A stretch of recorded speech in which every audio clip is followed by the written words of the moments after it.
never stopping.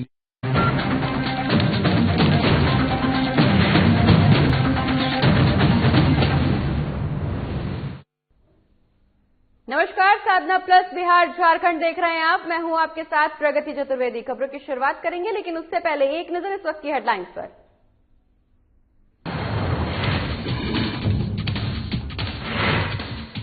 Ranchi में सीता सोरेन के बयान पर मची सियासत। सीता सोरेन बोली, सुनेंगी कार्यकर्ताओं की समस्या, पार्टी कार्यालय में करेंगी कार्यकर्ताओं से संवाद।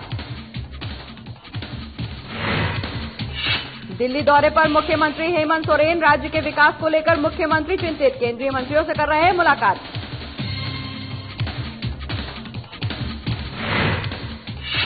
कृषि कानून को लेकर किसानों का आंदोलन जारी, किसान संगठन और सरकार के बीच 10वें दौर की बातचीत खत्म। 10वें दौर की बातचीत में सरकार ने किसानों को दिया प्रस्ताव।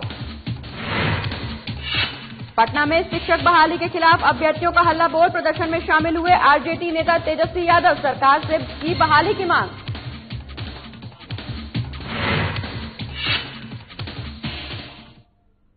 चलिए खबरों की शुरुआत झारखंड से करेंगे, जहां झारखंड की सियासत में सीता सोरेन का नाम लगातार सुर्खियों में रहता है। सीता सोरेन जनहित के मुद्दे पर पब्लिक डोमेन में लगातार बोलती रहती हैं। वहीं Sita Soren social media Twitter पर भी लगातार अपनी ही सरकार के कामकाज पर तीखी टिप्पणी भी करती हुई नजर आती हैं। कई बार उन्होंने पार्टी में खुद को दरकिनार करने की बात भी कही है। बहरहाल इन सब के बीच एक बार फिर उन्होंने सबको चौंकाते हुए ट्विटर पर लिखा है कि वो पार्टी के कार्यों को गति देने और कार्यकर्ताओं की समस्याओं को सुनने के लिए पार्टी कार्यालय में बैठेंगी। इस मुद्दे पर बीजेपी ने जेएमएम पर निशाना साधा है। बीजेपी ने कहा कि जेएमएम आंतरिक कलह से गुजर रही है। वहीं सीता सोरेन ने लगातार सार्वजनिक मंचों से जनता की आवाज उठाती रही हैं, पर पार्टी में उनको वैल्यू नहीं दी जाती। हालांकि जेएमएम के केंद्रीय महासचिव विनोद पांडे ने कहा है कि इस पर कोई सियासत नहीं होनी चाहिए। सीता सोरेन पार्टी की केंद्रीय महासचिव हैं, विधायक भी हैं। अगर वो पार्टी को समय देना चाहती हैं, कार्यकर्ताओं की समस्या सुनना चाहती हैं, तो उनका स्वागत योग्य है। जेएमएम के आंतरिक मामलों में हमें कोई हस्तक्षेप नहीं करना, लेकिन कुछ चीजें हैं जिन पे ध्यान देने की आवश्यकता है। सीता सोरेन जी पब्लिक फोरम पे हमेशा बोलती रही हैं। उन्होंने बताया है कि दुमका में 700 से ज्यादा इलीगल माइंस और क्रशर्स चल रहे हैं। उन्होंने ये भी बताया कि अवैध खनन का कैसा रैकेट चल रहा है। मुख्यमंत्री जी की वो न सिर्फ बड़ी भाभी हैं, बल्कि एक मुखर विधायिका भी हैं, तो उनकी बातों पे पार्टी को संज्ञान लेना चाहिए था। बहरहाल इनका जो आंतरिक कला है उससे हमें कोई लेना देना नहीं है, लेकिन जब उनकी एक विधायिका इतने मुखर तरीके से चीजों को रख रही हैं, तो इसमें जेएमएम को इंट्रोस्पेक्शन करने की आवश्यकता है। उन्होंने जेएमएम के महामंत्री पर भी सवाल उठाए थे। उनके पति झारखंड आंदोलनकारी रह चुके हैं, तो जिनकी इतनी शानदार पृष्ठभूमि हो, उनकी बातों को अगर जेएमएम में तरजीह नहीं दी जा रही है, तो ये सोचनीय विषय है। भारतीय जनता पार्टी के लोग हर बात में राजनीति करने का प्रयास करते हैं। मैंने इसलिए कहा कि वो पार्टी की महासचिव हैं और वो पार्टी कार्यालय में बैठ सकती हैं, कार्यकर्ताओं से मिल सकती हैं, उनकी समस्याओं को जान सकती हैं, और अगर वो इस तरह का प्रयास कर रही हैं, समय पार्टी कार्यालय में दे रही हैं, तो इसका स्वागत होना चाहिए। बढ़ते हैं आगे, जहां मुख्यमंत्री हेमंत सोरेन लंबे समय के बाद दिल्ली दौरे पर हैं। इस दौरान उन्होंने अपने गठबंधन सहयोगी कांग्रेस के राष्ट्रीय अध्यक्ष सोनिया गांधी और पूर्व अध्यक्ष राहुल गांधी से मुलाकात की। उसके बाद लगातार केंद्रीय मंत्रियों से भी मुलाकात कर रहे हैं, जिससे राज्य को केंद्र का सहयोग मिल सके। बता दें कि राज्य का काफी बकाया केंद्र के पास है, लिहाजा मुख्यमंत्री राज्य के विकास को लेकर चिंतित हैं। वहीं मुख्यमंत्री हेमंत सोरेन के दिल्ली दौरे के क्या मायने हैं, देखिए इस रिपोर्ट में। मुख्यमंत्री हेमंत सोरेन लंबे अंतराल के बाद दिल्ली दौरे पर हैं। इस दौरान उन्होंने अपने गठबंधन सहयोगी कांग्रेस के राष्ट्रीय अध्यक्ष सोनिया गांधी और कांग्रेस के पूर्व अध्यक्ष राहुल गांधी से मुलाकात की। मुलाकात के दौरान उन्होंने 1 साल के कार्यकाल और राज्य के विकास के लिए आगामी रणनीति को लेकर चर्चा की। सरकार गठन के 1 वर्ष पूरे हो चुके थे और जब हम महागठबंधन में सरकार चला रहे हैं, तो माननीय मुख्यमंत्री जी हमारे केंद्रीय नेतृत्व से मिलने के लिए शिष्टाचार वर्ष दिल्ली गए हैं और विगत वर्ष सरकार के स्तर पर जनता के हित में जो भी निर्णय लिए गए या जो कार्य हुए, उनको बताना उन्होंने उचित समझा और आगे आने वाले दिनों में जो 4 वर्षों के जो रोड मैप है, उसको लेकर के भी चर्चा हुई। राज्य के विकास को लेकर मुख्यमंत्री हेमंत सोरेन काफी चिंतित है। यही वजह है कि उन्होंने कई केंद्रीय मंत्रियों से भी मुलाकात की है। सोरेन ने केंद्रीय गृह मंत्री अमित शाह और खनन मंत्री प्रहलाद जोशी से मुलाकात की है। मुख्यमंत्री हेमंत सोरेन इस दौरान केंद्र से सहयोग की अपेक्षा की है। गृह मंत्री अमित शाह ने राज्य को सहयोग करने की बात कही है। वहीं मुख्यमंत्री राज्य में राष्ट्रीय राजमार्ग को लेकर कैबिनेट मंत्री नितिन गडकरी से भी मुलाकात की है। झारखंड में राष्ट्रीय राजमार्ग को लेकर के कई प्रोजेक्ट वर्तमान में केंद्र से लंबित हैं, उन पर चर्चाएं हुई है। बहरहाल लेकर मुख्यमंत्री केंद्र से राज्य सरकार को सहायता देने के लिए लगातार मांग कर रही है। हालांकि मुख्यमंत्री हेमंत सोरेन के दिल्ली दौरे और केंद्रीय मंत्रियों से मुलाकात पर बीजेपी तंज कसती नजर आ रही है। बीजेपी के प्रदेश प्रवक्ता प्रतुल शाहदेव ने कहा है कि सीएम दो चरित्र दिखाते हैं। एक तरफ राज्य में केंद्र को कोसती है और अब दिल्ली जाकर केंद्रीय मंत्रियों से मुलाकात कर रहे हैं।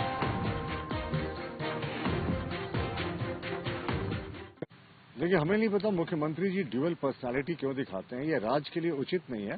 राज्य के हित में उन्हें केंद्र से बेहतर संबंध स्थापित करके आगे कार्य करना चाहिए।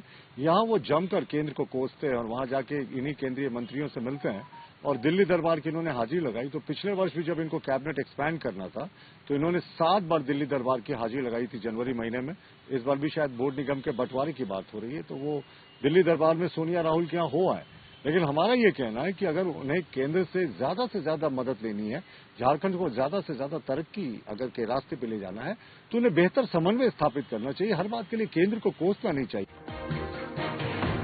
इधर बीजेपी के तंज पर जेएमएम केंद्रीय महासचिव विनोद पांडे ने कहा है कि मुख्यमंत्री राज्य के विकास को लेकर चिंतित है और यही वजह है कि वो दिल्ली जाकर के तमाम मंत्रियों से मुलाकात कर रहे हैं ताकि केंद्र सरकार से राज्य को ज्यादा से ज्यादा सहयोग मिल सके। पर बीजेपी को हर मुद्दे पर राजनीति ही नजर आती है और ये दुर्भाग्यपूर्ण है।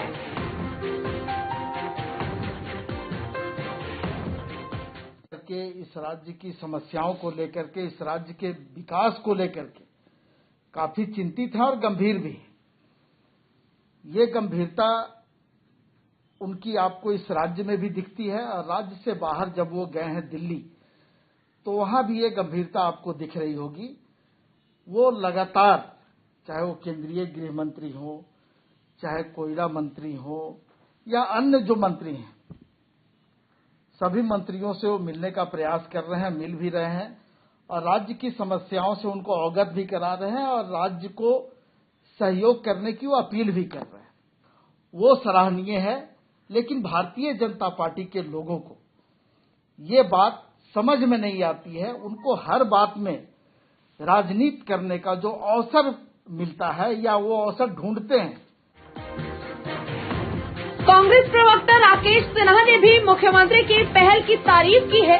उन्होंने कहा है कि मुख्यमंत्री हेमंत सोरेन दलगत भावना से ऊपर उठकर केंद्र मंत्रियों से मुलाकात कर रहे हैं ताकि केंद्र और राज्य के बीच समन्वय स्थापित हो सके और राज्य का विकास सुनिश्चित हो। माननीय मुख्यमंत्री हेमंत सोरेन जी कर रहे हैं और दिल्ली जाकर के केंद्रीय मंत्रियों से उन्होंने मुलाकात कर राज्य के विकास के लिए जो रोड मैप होना है, राज्य के विकास का संसाधन उपलब्ध कराने के लिए केंद्रीय मंत्रियों से हम लगातार बिना कोई द्वेष के, बिना किसी राजनीतिक दलगत भावना से ऊपर उठ करके प्रयास कर रहे हैं कि राज्य का जो अंतिम व्यक्ति है उस तक हम विकास के किरण को पहुंचाने में अपनी संवेदनशीलता को प्रदर्शित करें। और यही वजह है कि माननीय मुख्यमंत्री केंद्रीय मंत्रियों से लगातार मिलते हुए राज्य के विकास का रोड मैप तैयार करते हुए और राज्य के विकास की संभावनाओं पर वो चर्चा कर रहे हैं। बहरहाल मुख्यमंत्री जिस तरीके से लगातार केंद्र मंत्रियों से मुलाकात कर रहे हैं, राज्य की समस्या रख रहे हैं, केंद्र से सहयोग की अपेक्षा कर रहे हैं, निश्चित ही मुख्यमंत्री का ये प्रयास उनके राज्य के प्रति चिंता को जाहिर करता है। लेकिन ये देखना लाजमी होगा केंद्रीय मंत्रियों से मुख्यमंत्री की मुलाकात के बाद राज्य को केंद्र से क्या कुछ मदद मिल पाता है।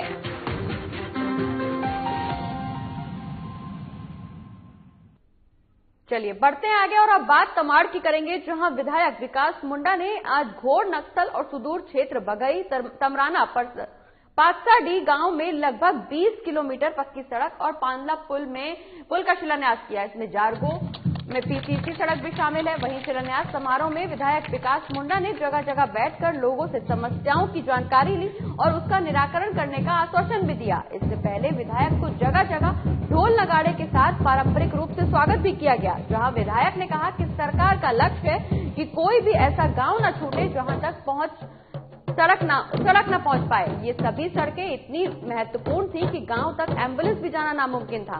इन सड़कों के बन जाने से प्रखंड और जिले के आखिरी छोर में बसे लोगों को मुख्यालय तक सड़क मिल पाएगी। वहीं सड़क के शिलान्यास होने से लोगों में काफी खुशी भी देखने को मिली। हमारे विधानसभा क्षेत्र के कई सुदूर और दुर्गम इलाके के कई सड़कों का आज हम लोगों ने भूमि पूजन किया है और ये सड़कें निश्चित रूप से खासकर अब बघई से तुलसीडी की रोड देखे, चाहे आप गुरु सुबह से जारगो जाने वाली सड़क को देखे, चाहे आपको पथसाइडी से तमरा जाने वाली सड़क को, ये ऐसी सड़कें हैं जहां पर मुझे लगता है कि एक खासकर दो सड़कें बुरु सुगु और तमराना वाली सड़कें तो ऐसी है जहां पर देश आजाद होने के बाद आज उन लोगों को सड़कें नसीब होने वाली है। और कृषि कानून को लेकर देश भर के किसान आंदोलन से पीछे हटने के लिए तैयार नहीं है। वहीं केंद्र सरकार की तरफ से किसानों को मनाने की कोशिश भी लगातार जारी है। इसी कड़ी में किसान संगठन और सरकार के बीच 10वें दौर की बातचीत भी खत्म हो गई है, जिसमें सरकार ने किसानों को प्रस्ताव दिया कि एक निश्चित समय के लिए कानून पर रोक लगा दी जाए और एक कमेटी का गठन किया जाए जिसमें सरकार और किसान दोनों हो। वहीं किसान संगठन आज बैठक करेंगे, उसके बाद 22 जनवरी को होने वाली बातचीत में जवाब देंगे।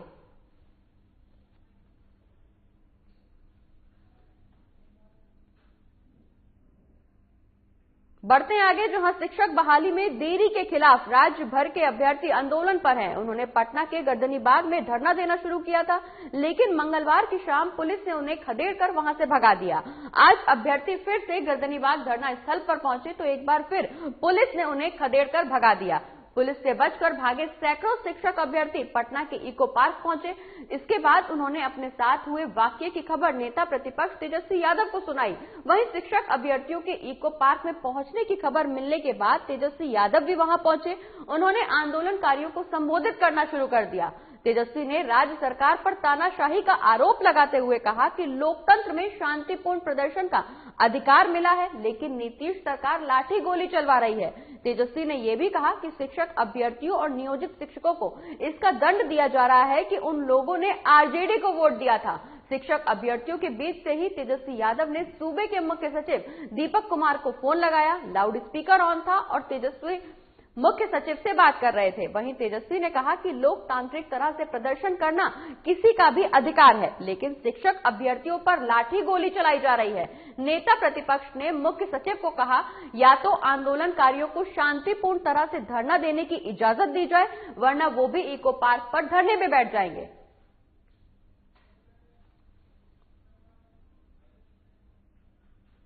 और इसी के साथ खबरों का सिलसिला लगातार आगे भी जारी रहेगा, लेकिन फिलहाल वक्त है छोटे से ब्रेक का, जल्द लौट रहे हैं।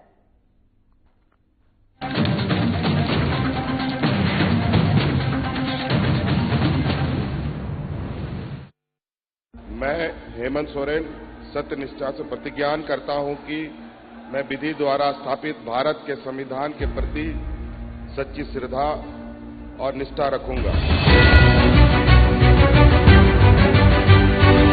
शपथ ग्रहण के कुछ घंटे बाद ही मंत्रिपरिषद की बैठक और जिस पत्थलगड़ी ने राज्य को अशांत कर रखा था उसका समाधान हुआ। हजारों ग्रामीणों पर दर्ज प्राथमिकी वापस लेने का आदेश जारी।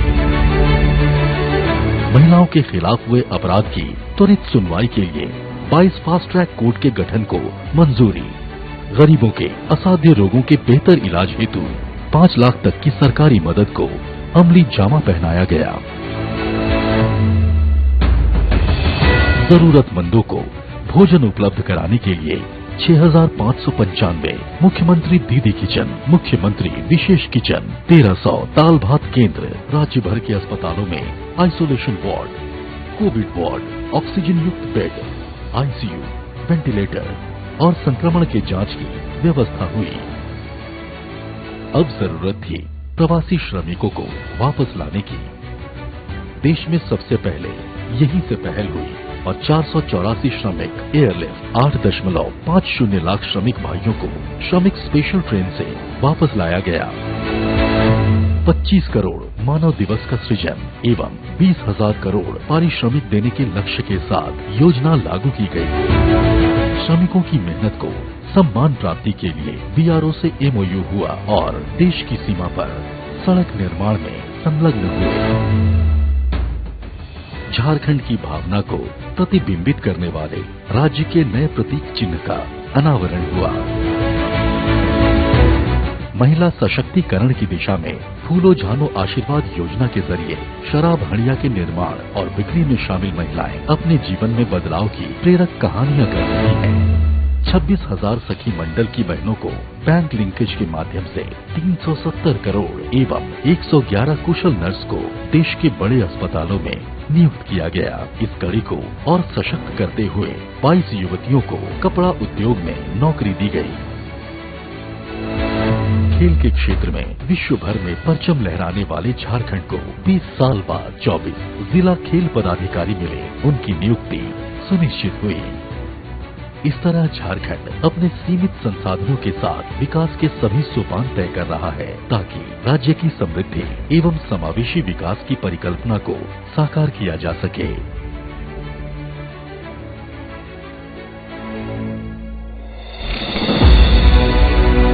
आइए साथ चलें, नए झारखंड की राह चलें। बिहार झारखंड के साथ देश दुनिया की हर बड़ी खबर देखिए फटाफट अंदाज में शाम 7:30 बजे। खबरें सुपरफास्ट सिर्फ साधना प्लस पर।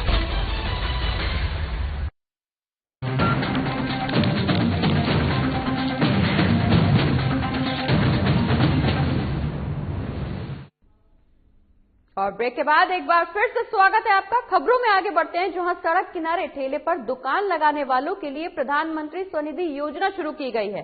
इस योजना के तहत बिहार के भी स्ट्रीट वेंडर्स यानी कि रेहड़ी पटरी वालों की किस्मत चमकने वाली है। इस योजना के तहत ठेले खोमचे वाले 10,000 रुपए तक का कर्ज ले सकते हैं। वहीं 17वें स्ट्रीट वेंडर्स दिवस में भी हिस्सा लेने पहुंचे बिहार के डिप्टी सीएम तारकिशोर प्रसाद ने कहा कि वह हाल ही में पीएम मोदी से मिलने गए थे। इस दौरान प्रधानमंत्री मोदी ने उन्हें कहा था कि स्वनिधि योजना का लाभ पहुंचाने के लिए वेंडर्स जोन बनाकर बैंक से दिलवाया जाए, जिससे कि स्ट्रीट वेंडर्स को एक स्थायित्व प्रदान किया जा सके। वहीं डिप्टी सीएम तारकिशोर प्रसाद ने यह भी कहा कि स्वनिधि योजना का लाभ लेने से सड़क किनारे ठेले पर दुकान लगाने वाले अपनी रोजी रोटी कमा सकेंगे, उन्हें घर घर परिवार चलाने में आसानी होगी। उन्होंने कहा कि चूंकि बिहार में उनके पास नगर विकास और आवास विभाग भी है, इसलिए वो इस काम के लिए प्रयत्नशील भी हैं। वहीं विभाग के बैठक में भी उन्होंने स्थानीय नगर निकाय को इसे गंभीरता से लेने के आदेश दिए हैं। कार्यशाला में हम सब भाग ले रहे हैं और वास्तव में जो हमारे वेंडर्स हैं, हमारा जो मध्यवर्गीय जीवन है या शहरी जीवन है, उसमें उसका काफी महत्व है। अगर सच पूछा जाए तो वो एक सर्किल है। अगर वो सर्किल कहीं कहीं रुक जाता है तो प्रत्येक परिवार की जो आवश्यक चीजें हैं वो रुक जाता है। और इस बार माननीय प्रधानमंत्री जी से भी हम शिष्टाचार मुलाकात में गए थे और उन्होंने जो उनकी महत्वाकांक्षी योजना है स्वनिधि योजना, उसके द्वारा जो हमारे वेंडर्स हैं, वेंडर्स जोन बनाकर कैसे बैंक के सहयोग से उन्हें एक स्थायित्व प्रदान करें।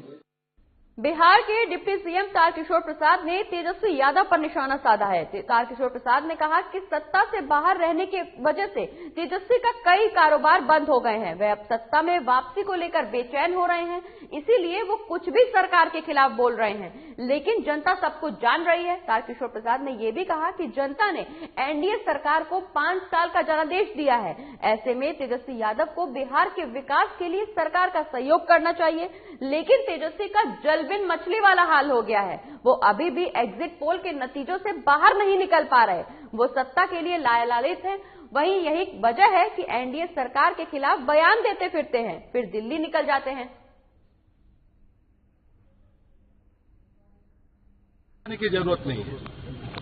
क्योंकि उनके जो कई कारोबार चलते थे सत्ता में रहने के कारण वो सारे बंद हो गए तो उनको परेशानी हो रही। सर, मद निषेध के एसपी को लेकर उन्होंने भी माना है कि बिहार में शराबबंदी जो है फेल है, उनका तबादला कर दिया जाता है। मद निषेध के अधिकारियों के ऊपर उन्होंने सवाल उठाया, एक पत्र के बाद एसपी सर जो मद निषेध विभाग के एसपी हैं सर, उनका एक पत्र ठीक है, वो पत्र निकाल रहे हैं तो कहीं कोई कमी है तो विभाग उसको गंभीरता से करेगी। बढ़ते हैं आगे, जहां राज्य के पूर्व मंत्री ईटक के राष्ट्रीय अध्यक्ष चंद्रशेखर दुबे उर्फ ददई दुबे खलारी पिपरवार कोयलांचल के दौरे पर पहुंचे। 2 दिवसीय दौरे के पहले दिन कार्यकर्ताओं ने उनका जोरदार स्वागत किया। वहीं चंद्रशेखर दुबे उर्फ ददई दुबे ने सबसे पहले असंगठित मजदूरों से मुलाकात की और उनकी समस्याओं को सुना। वहीं समस्या सुनने के बाद ददई ने कहा कि उनके वेतन को लेकर सीएमडी और कोल इंडिया चेयरमैन तक बात की जाएगी।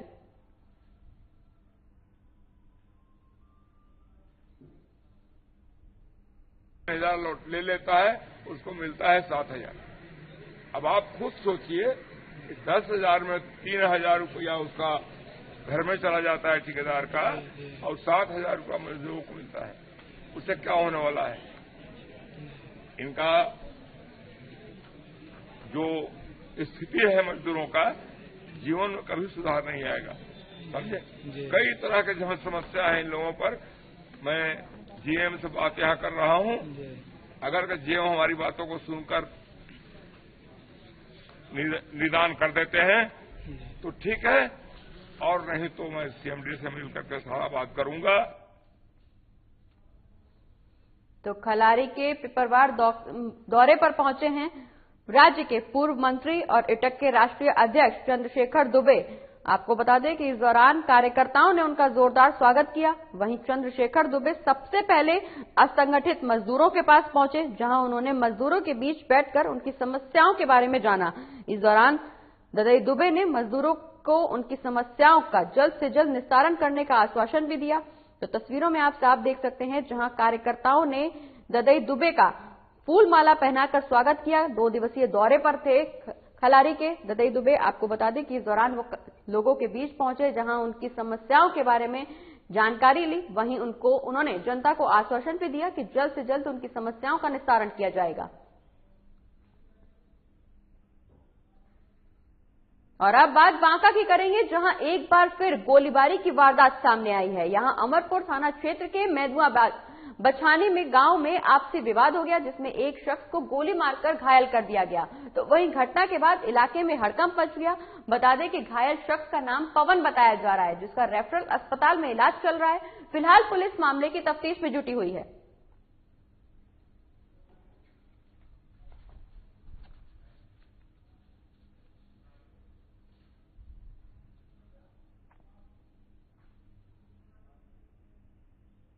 और अगली खबर समस्तीपुर से है, जहां बेखौफ अपराधियों का तांडव अभी भी जारी है। यहां मालपुर पुरवारी पट्टी पंचायत के वार्ड सदस्य कैलाश शाह को अपराधियों ने गोली मार दी। वहीं घटना के बाद इलाके में हड़कंप मच गया। तो वहीं गोली लगने से वार्ड सदस्य की मौके पर ही मौत हो गई। वहीं मौके पर पहुंची पुलिस ने शव को पोस्टमार्टम के लिए भेज दिया है। आपको बता दें कि इससे पहले उजियारपुर दवा व्यवसायी की गोली मार दी गई थी। वहीं गोलीकांड को अभी 24 घंटे भी पूरे नहीं हुए, जिसके बाद एक बार फिर अपराधियों ने दूसरी वारदात को अंजाम दिया है।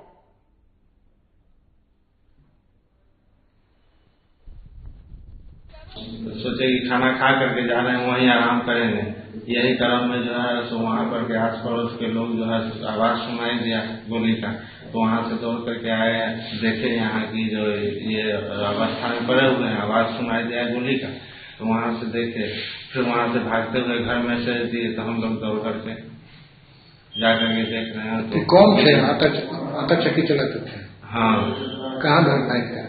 मालपुर हुआ, दर्शन सराय मालपुर। और कटिहार के सदर अस्पताल में लचर व्यवस्था पर अब कटिहार पुलिस भी बेबस नजर आ रही है। मामला कटिहार में दुष्कर्म के बाद जांच करवाने पहुंची पीड़िता के साथ साथ पुलिस भी 48 घंटे से अस्पताल के चक्कर काट रही है। वहीं सदर अस्पताल पीड़िता के साथ आए पुलिस पदाधिकारी अनिल पासवान ने बताया कि शिकायत 14 जनवरी को दर्ज हुई थी, जिसमें पुलिस ने एक आरोपी को गिरफ्तार कर जेल भेज दिया। उसके बाद पीड़िता का मेडिकल कराने के लिए पुलिस सदर अस्पताल के चक्कर काट रही है। फिलहाल मामले में अस्पताल प्रबंधन कुछ भी कहने से बचते हुए दिखाई दे रहे हैं।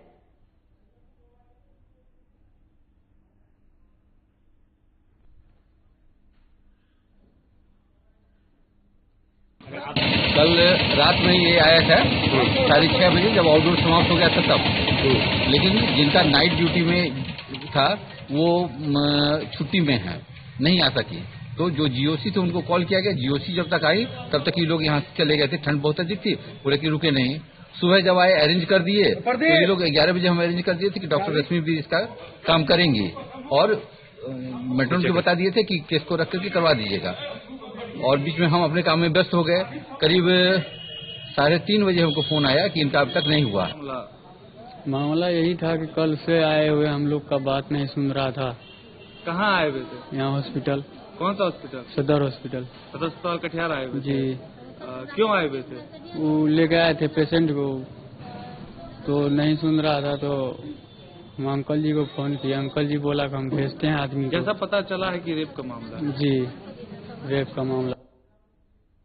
औरंगाबाद के दाऊद नगर में एक कलयुगी बेटे ने अपनी पत्नी और ससुर के साथ मिलकर अपने पिता की लाठी डंडों से निर्मम पिटाई कर दी। पिटाई के बाद बुजुर्ग की मौके पर ही मौत हो गई। वहीं घटना दाऊद नगर थाना क्षेत्र के धेवई गांव की बताई जा रही है। बताया जा रहा है कि बेटे का पिता से संपत्ति को लेकर विवाद चल रहा था, जिसका आरोपी बेटे ने घटना को अंजाम दिया। फिलहाल पुलिस मामले की जांच कर रही है।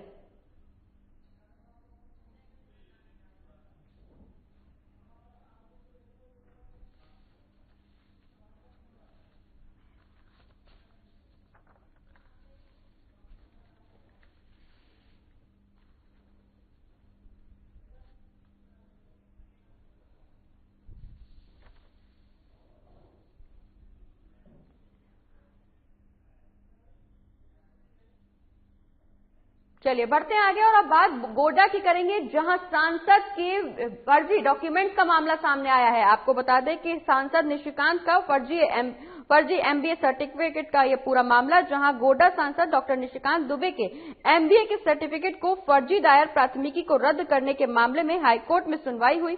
वहीं अदालत ने सांसद निशिकांत को बड़ी राहत देते हुए उनके खिलाफ किसी भी तरह की पीड़क कार्रवाई पर रोक लगाने के आदेश दिए हैं और शिकायतकर्ता को भी नोटिस कर जवाब मांगा है। बता दें कि बुधवार को जस्टिस आनंदा सेन की अदालत में सुनवाई के दौरान कोर्ट ने दोनों पक्षों की बहस सुनने के बाद शिकायतकर्ता विष्णुकांत झा को नोटिस जारी किया है और जवाब मांगा है। वहीं सांसद निशिकांत दुबे की ओर से हाईकोर्ट के अधिवक्ता आरएस मजूमदार और अधिवक्ता दिवाकर उपाध्याय ने कोर्ट में पक्ष रखा। बता दें कि सांसद की ओर से याचिका दायर कर ये मांग की गई है कि उनके खिलाफ जो एफआईआर की गई है वो गलत है, उसे रद्द किया जाए। वहीं सांसद के एमबीए के सर्टिफिकेट को फर्जी बताने वाले शिकायतकर्ता विष्णुकांत झा ने देवघर थाने में सांसद के खिलाफ एफआईआर दर्ज कराई है। एफआईआर में यह कहा गया है कि सांसद ने फर्जी तरह से एमबीए का सर्टिफिकेट दिल्ली विश्वविद्यालय से लिया है। इस मामले में उनके ऊपर कार्रवाई की जाए। अब अदालत ने विष्णुकांत झा को नोटिस जारी किया है। और इसी के साथ इस बुलेटिन में फिलहाल इतना ही। आप देखते रहिए साधना प्लस बिहार झारखंड। नमस्कार।